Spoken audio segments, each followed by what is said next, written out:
Imagine this. December 1st, 1948. On the sandy shores of Somerton Beach in Adelaide, Australia, a man is found. He's well dressed, in a suit and tie, propped up against a seawall, a half-smoked cigarette resting on his collar. To any passerby, he might just be sleeping, but he's dead. There are no signs of a struggle, no obvious cause of death. His wallet is missing, and all the labels from his clothes have been meticulously cut out. Who was this man? How did he die? And why was his identity so thoroughly erased? This is the story of the Somerton Man, one of the most baffling and enduring mysteries of the 20th century. Police were immediately stumped. The man's pockets contained a few seemingly random items: an unused train ticket, a bus ticket, a comb, chewing gum, and a pack of cigarettes, but no identification. An autopsy was performed, and the coroner suspected he was poisoned, likely with a fast-acting and hard-to-detect substance, but no traces were ever found. His last meal was a pasty, eaten 3 to 4 hours before his death. His fingerprints were sent around the world, but no match was ever found. He was in peak physical condition, with oddly well-defined calf muscles, leading some to speculate he might have been a dancer or an athlete. The man was a complete enigma, a ghost who had appeared on a beach only to vanish from life. He became known simply as the Somerton Man. Months went by with no leads. Then, a breakthrough. A professor examined the man's clothing more closely and found a tiny, hidden fob pocket sewn into the waistband of his trousers. Inside was a small, rolled-up piece of paper. On it were 2 words, printed in an ornate font: Tamám Shud. The phrase was quickly identified. It's a Persian term meaning it is ended or it is finished. These words are the final phrase in a collection of poems called the Rubaiyat of Omar Khayyam. The police now had a major clue. Was this a suicide note? A final poetic message? They launched a public appeal, asking if anyone had a copy of the Rubaiyat with a missing final page. The appeal worked. A local man came forward. He told police that shortly after the Somerton Man was found, he had discovered a rare, specific edition of the Rubaiyat tossed into the back of his unlocked car, which he had parked near Somerton Beach. He hadn't thought anything of it at the time, but after seeing the appeal, he checked the book. The last page, with the words Tamám Shud, was torn out. The police had found the exact book. This was no coincidence. They examined the book with intense scrutiny, and what they found inside only deepened the mystery. On the back cover, faintly written in pencil, were 5 lines of seemingly random capital letters. It looked like a code. Top cryptographers from naval intelligence were brought in to crack it, but they failed. To this day, the code remains unbroken. What secrets do these letters hold? But that wasn't all the book revealed. Also written in the back was a phone number. It belonged to a young nurse who lived just a short walk from where the body was found.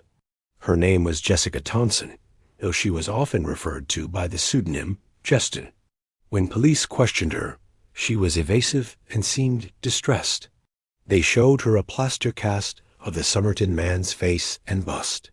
According to one detective, she reacted with absolute shock, on the verge of fainting, but she denied knowing him. However, she did admit that she once owned a copy of the Rubaiyat and had given it to a man named Alfred Boxall, an army lieutenant she knew during World War II. For a moment, it seemed the case was solved. The Somerton Man must be Alfred Boxall. Police located Boxall, fully expecting to close the case. But there was a problem. Alfred Boxall was alive and well, living in Sydney, and he still had the copy of the Rubaiyat that Jessica had given him, complete with the Tamám Shud page intact. So, who was the dead man on the beach? And why did Jessica Thompson react so strongly to seeing his face, yet deny knowing him? Why did he have her phone number written in a book linked to him? The web of connections was becoming more tangled, and the central figure remained a shadow. This is where the theories really start to fly. The most popular one? Espionage. The Cold War was just beginning in 1948. Australia, with its ties to Britain, was a hotbed of intelligence activity, particularly concerning the Woomera rocket range, a top-secret weapons testing facility not far from Adelaide. Was the Somerton Man a spy? Perhaps a Soviet agent? Or maybe a counterintelligence officer? The untraceable poison, the removed clothing tags, the coded message, it all fits the profile of a clandestine operative. His well-built physique could have been the result of military or special forces training. Maybe a deal went wrong, or he was silenced by his own side or the enemy. Jessica Thompson could have been part of the same spy ring, which would explain her fear and denial. Then there's the theory of a love affair gone wrong. A jilted lover. Perhaps the Somerton Man was a former partner of Jessica Thompson's. He traveled to Adelaide to see her, maybe to win her back or confront her about something. The Tamám Shud could have been a dramatic declaration that his life was finished without her, leading him to take his own life. This might explain Jessica's strong reaction and her subsequent secrecy. Perhaps she was married or in a new relationship and didn't want her connection to a dead man to become public. Some have even speculated that the Somerton Man was the father of her son, Robin. There was an uncanny resemblance between the two, and Robin's daughter later stated she believed her grandmother, Jessica, knew exactly who the Somerton Man was. For over 70 years, the Somerton Man lay in a grave marked only as the Unknown Man. He was a father, a son, a brother to someone, but his name was lost to time. But the story doesn't end there. In 2021, after decades of petitions and public interest, Australian authorities finally granted an exhumation.